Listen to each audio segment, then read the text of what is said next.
You know, support for ethanol is largely a bipartisan issue, even in Iowa.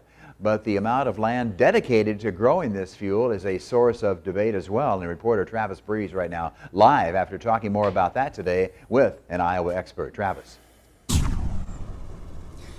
Ron, ethanol is definitely a renewable fuel because it recycles carbon in the atmosphere instead of introducing new CO2 from burning fossil fuels. However, when you consider all of the land being devoted to farming specifically corn for ethanol, as well as the other inputs along the way, it does become a debate about how green of a fuel this is.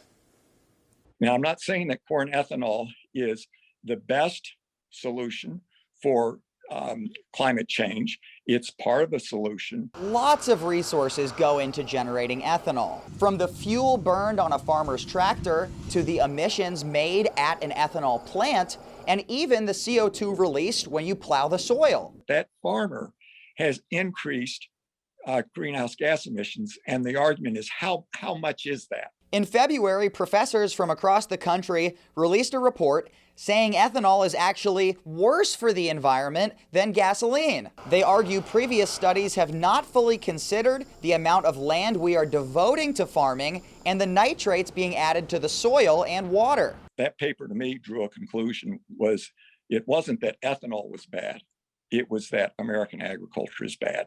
Now, how do we want to respond to that argument? Right? Should we shut down American agriculture because it's bad for the planet?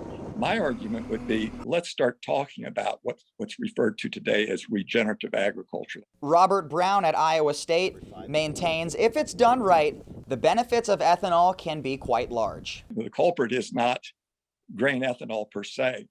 It is how we do agriculture that has been the real culprit. He's after everybody else emerged. Professor Brown told me that another issue he has with that anti-ethanol study is that it assumes that very few farmers are doing sustainable soil health practices. He says at Iowa State that is a top priority for them, and they're really emphasizing it for young farmers.